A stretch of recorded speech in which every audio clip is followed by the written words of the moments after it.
Uh, First of all, thank you very much for having me here, and hopefully I can speak something that can add some value to your morning breakfast. I think the topic today is scalability. So, as Phil gave such a kind introduction, scalability is something that has its pros and cons, right? And most of you guys are, small business or big business owners. So you would know that, people ask like, how do you scale? How are you able to scale so fast? And really, I would say it just comes down to one single thing, right? When you're looking to scale it, and that one thing is it's that belief you have within you or inside you, in the vision you have, that you have this, you're convinced in your ability that you will take your business to a certain level. And when you envision yourself being there, scalability just comes natural, right? So for example, when I first started the business, in 2013, we bought our first. I had just left my job, so I graduated in 2003, and I worked 10 years, and finally was able to, take that leap of faith and take that plunge and start the business, right? So the first asset we bought was a very small, $1.3 million asset that we bought in Dallas, and it was a 37-unit apartment complex. So really, that asset wasn't really big enough for me, to take care of my family and leave my job and do this full time. At that time, I decided and I chose that in order for me to be able to get where I am, I have to scale the business. And what I might mean by scaling for me at that time was having time personally to spend where I need to spend to make the most difference, right? So we bought the first couple of assets. We bought 3 assets, 37-unit apartment complex in Dallas, and we bought the next one in November 2013. It was a 76-unit apartment complex. The next one we bought was a 160-unit apartment complex. So really, for the first, I would say 6 to 9 months, I didn't have this consciousness or awareness that I need to do this to scale it. And by scaling it, I experienced it and I made that decision much quicker. So the first 9 months, I basically was raising the equity. I was trying to find the lenders. Well, initially I was trying to find acquisition opportunities, trying to convince the brokers that why we are better buyers than anyone else. And obviously we didn't have any track record. So there's a lot of other buyers that are in the market, have much better pedigree and much more source of capital than we did. But to be able to convince the brokers that we are the right buyers, we will close at the right price on time. And then, from there on, finding the equity, getting the debt, and then the assets that we already owned at the time, so those 3 assets, I was sitting there being acting as a manager, trying to collect the rent from these tenants. And at the same time, I was also, drafting company agreements, making monthly financial statements, right? So literally I was doing what a lawyer, an accountant, a capital raiser, really an operator would be doing all in one. And I quickly realized that, in order for me to be able to get the vision I had, get to where I need to get, I need to have other people doing this part of the job that I'm doing so that I can spend my time which makes the most difference or which will make the most impact, right? So really in March or April 2014, I had this realization that, okay, I really couldn't think about, the earnings I'm making today, right? Because those earnings were irrelevant. What those earnings gave me was basically ammunition or dry powder to go out and hire people, right? So at that time, I said, okay, I need a good manager. I need somebody who has knowledge of legal, of the documents. I need somebody who's an accountant. And I need somebody who to do some of the other aspects of the business that that it's more tedious for me. It takes a lot of my time, but it does not result in what I expect to come out of it, right? So after making those adjustments, after saying, okay, I have this pool of $100,000, then I need to hire 5 people with, right? Obviously, you and I standing there is like, how are we going to hire that many people with this much pool? The thing is that, again, going back to why you originally started the business, right? Was your original business to make profit? Was your original business to have a bigger purpose, right? For me, the bigger purpose was to improve people's living conditions, right? So when you're starting a business, if you have a bigger purpose and you have a vision, you will basically make things happen to support that view, right? So you might get distracted, you might get greedy in the time being that, hey, I'm happy with 3 assets, I'm happy with 4 assets, and I'm making enough money that I'm doing better than when I was working in a job. So I'm happy with my, where I am, status quo. And a lot of people take that route, and there's nothing wrong with it, right? The approach I had is I wanted to be one day be able to be the largest real estate operator in the world, right? I wanted to compete with Blackstone. I wanted to grow really fast.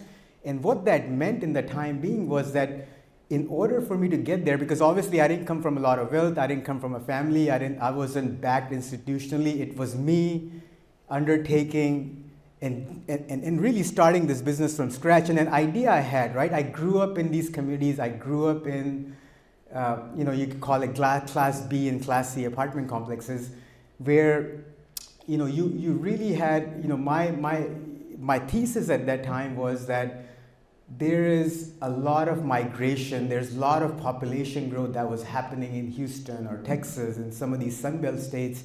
So we had a lot of tailwinds, or there's a big demographic story. Obviously, in that moment of time, when you had this idea, you have this vision, you feel you have a business that has legs. But keep in mind, during that time, while you have these visions and idea, you are being distracted on daily basis by advisors, your friends, people who've done it, who've invested in this business before. And I'm just taking my business as an example, right? Could apply to any business.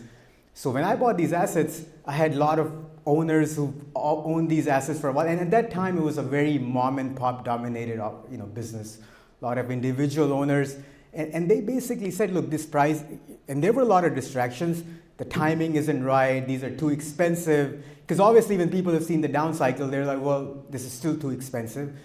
But when you have that unwavering, I would say, passion or unwavering conviction that this is where I need to get, this is where I'm going to get, this is how I'm going to get there, a lot of the hows and whys get removed automatically. And I know it sounds like a cliche because people are wondering, how are you able to do it? Because really in that moment of time, I have $100,000. I have to hire 5 people to manage different aspects of my business.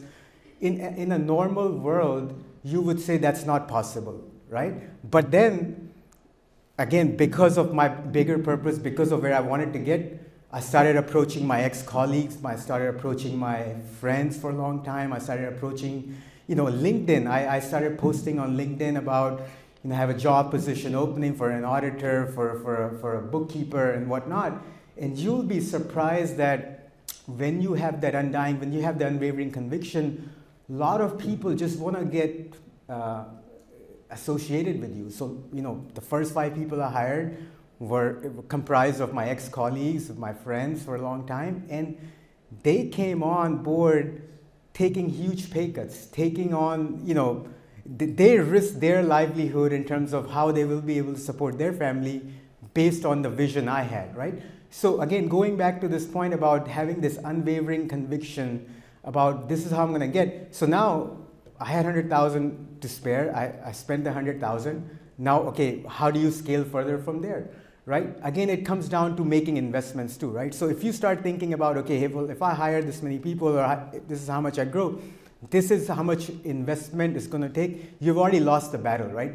You just can't think about the investment you're making. You can't think about the risk you're taking, because at the end of the day, it is very risky. It is very risky because for me, as an example, when I started to scale in 2014, I didn't know what the market cycle is going to be. You know, oil had just hit $30, $40. This is one of the lowest prices it had in the last 10 years.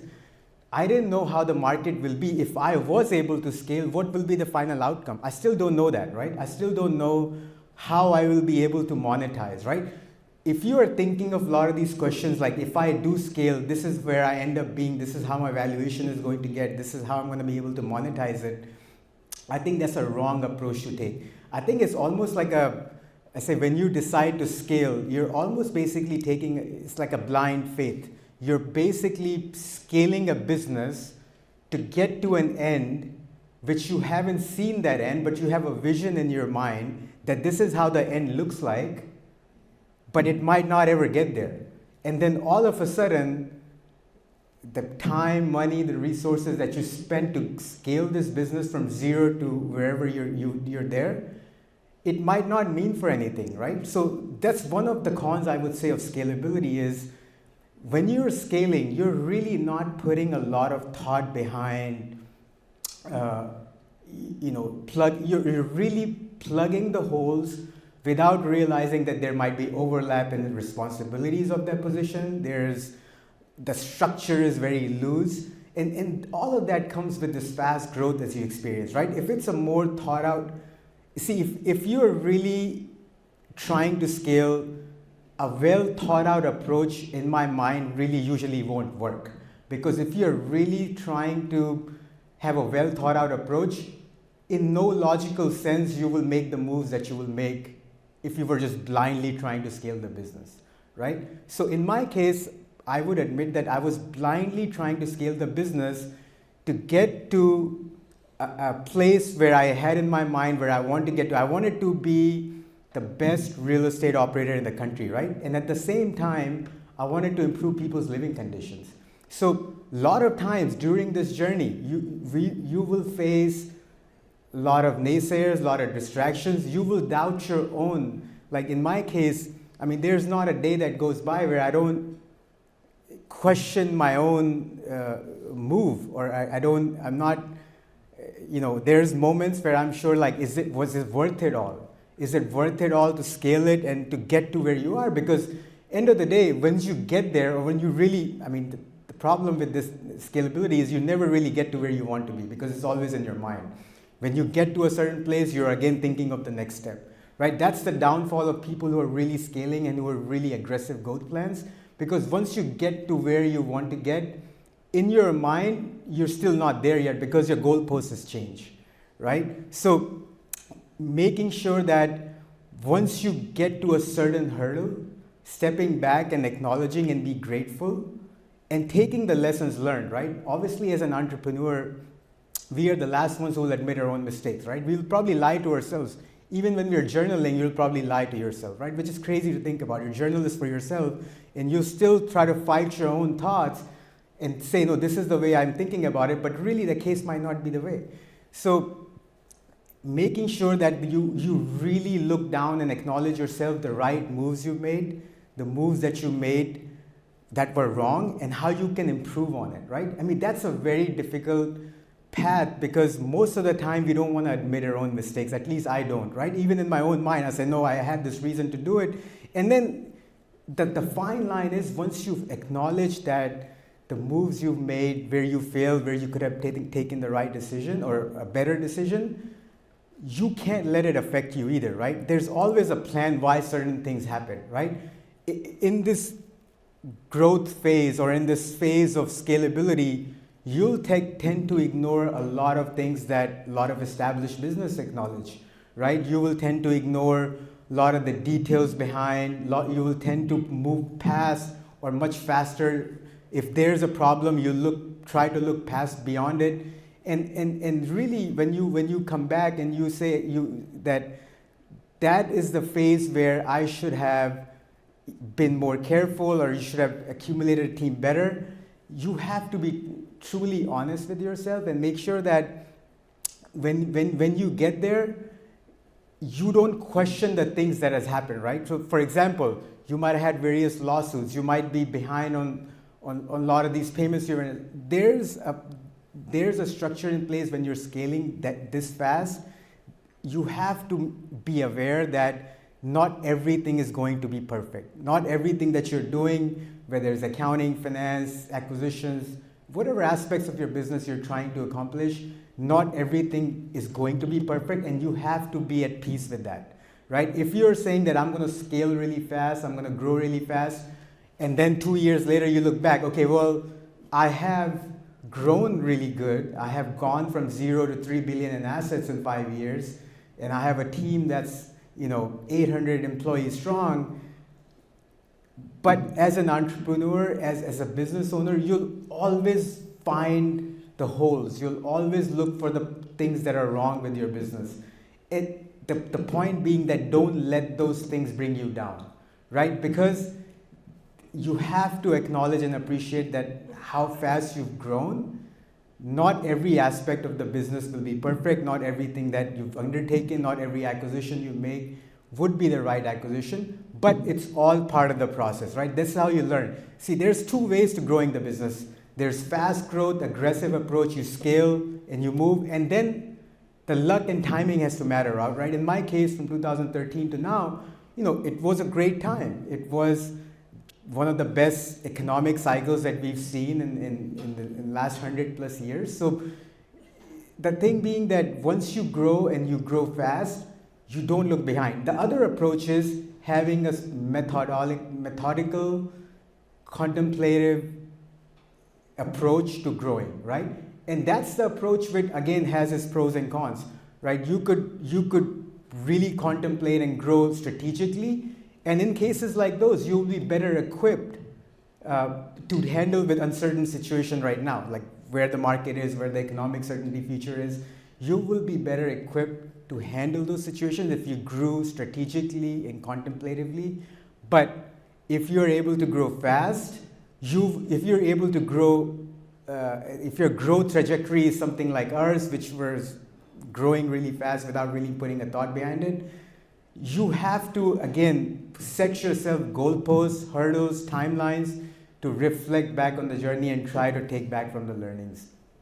Anyways, I'm by no means expert in this scalability issue, so I want to, again, make this conversation much more conversational and interactive. So if any time any of you have any questions, would definitely love to take that on.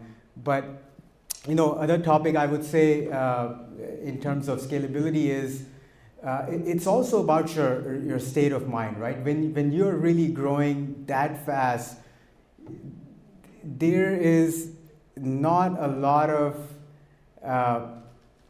time that you have or you can dedicate to really step back and see, okay, is what I'm doing the right thing to do, right? And there's a lot of times when your mind will say that, your state of mind will be, you will be less convinced about your ideas, you say, why did I actually start doing this?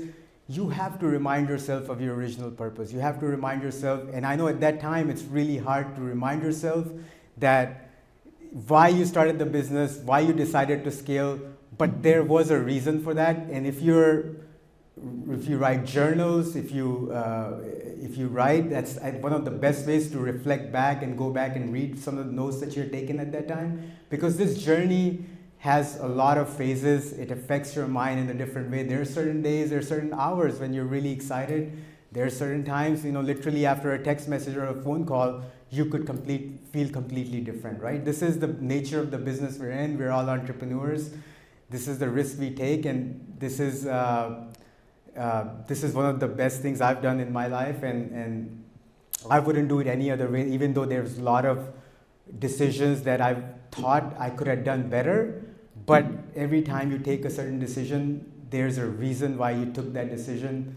It's because of the learning and the experience that comes along with it. Yes? Do you have an exit strategy? In terms of, when I started the business, right, I never really thought about an exit strategy, right? For me, it was always about how can I improve people's living conditions and how can I build one of the largest real estate firms in the country.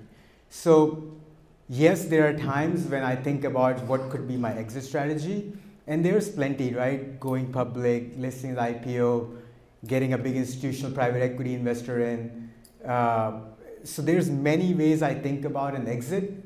But for me, really, where I am in my growth, in my journey is, for me, it's just, I'm really just getting started. So I really, to be honest, have not thought about an exit strategy yet. You talked about two diverging paths. You said it's important to have a systematic, methodical approach. You also referenced how you sometimes can build the airplane in the air. If I were to poll your entire team, which one would they say that you generally gravitate towards? Having a plan or building the airplane in the air? Yeah, latter. Just, it's all in the mind.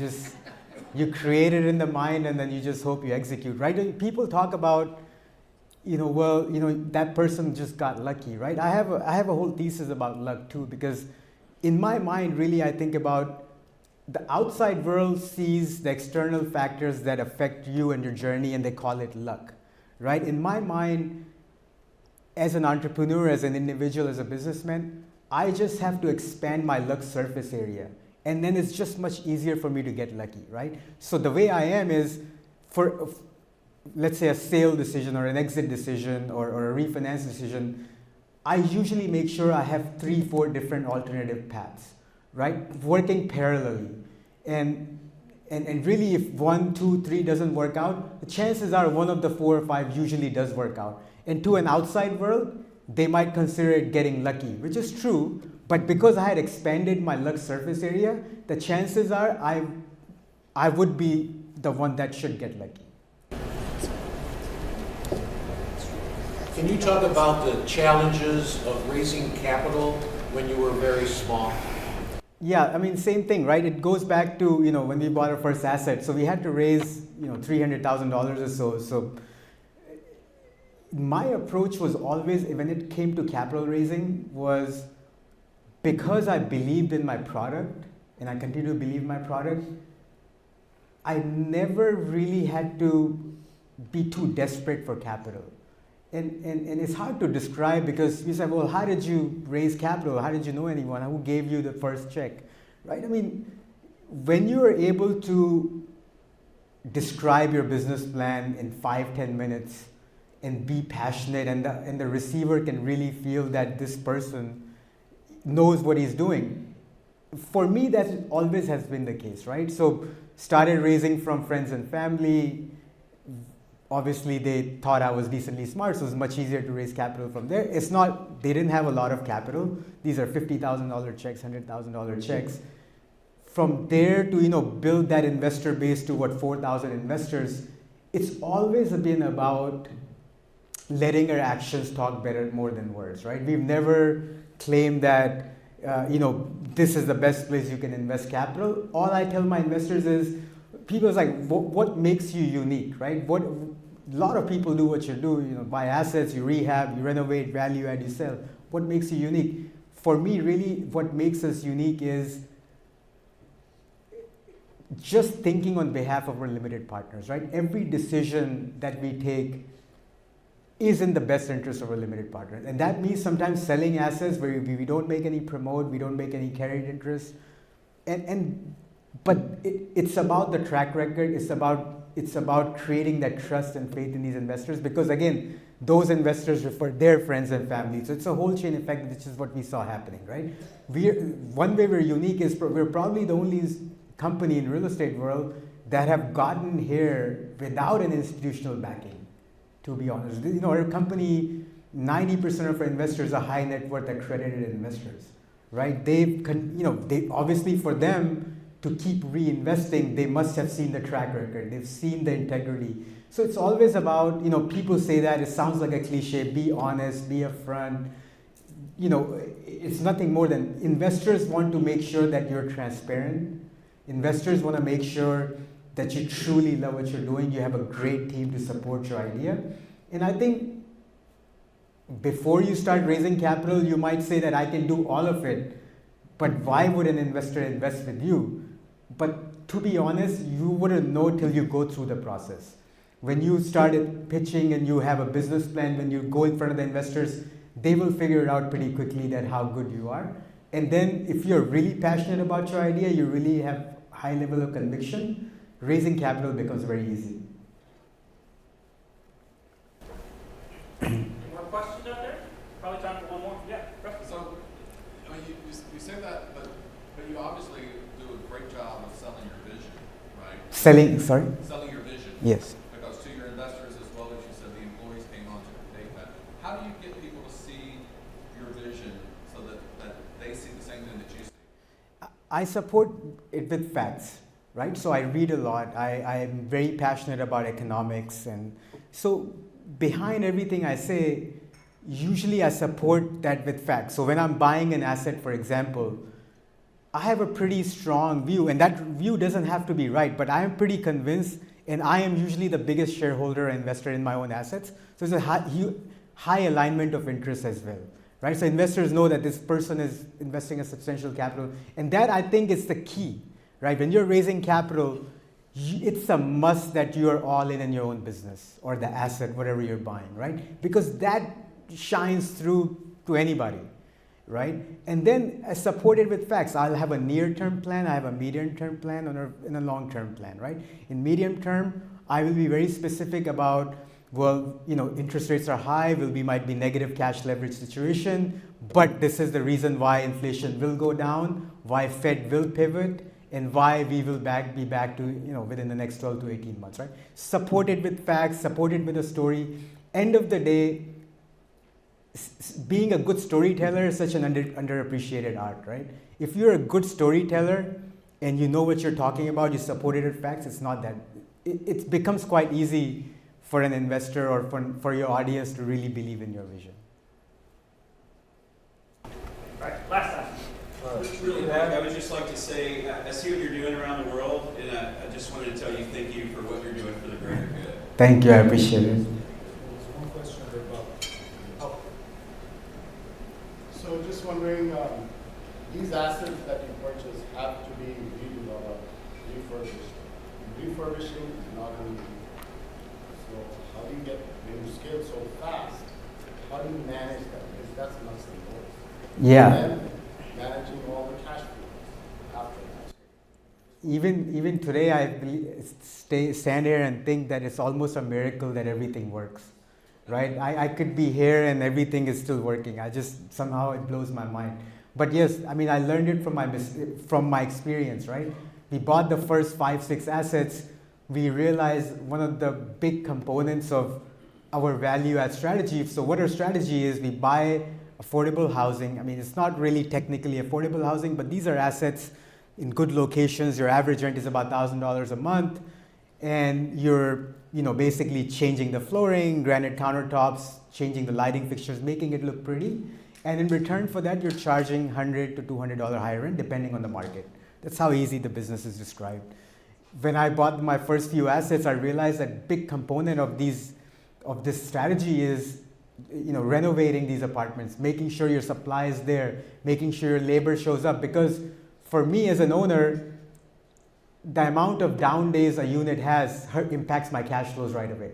So my job is to minimize the amount of days a unit stays vacant, right? And how do I do that? Making sure that the unit is in ready or leasable condition. Because the good thing about our business is there's never really lack of demand. Everyone needs a house, or everyone needs a roof under their head. There's a huge demand. There's a huge shortage of housing in America. We all know about that. So demand is really never a problem. It's about supply. It's making sure the unit is in ready, renovated condition. And to do that, I was hiring a lot of third-party contractors, and I realized that the timing is so difficult. It's very difficult to manage. Again, goes back to scalability. I hired 4 people to start rehabbing this 2 apartment complex I had at that time. That team grew from 4 to 150 now. So it's about keep adding them. And a lot of times you won't have the time to interview or meet these people who are growing this different division of your business.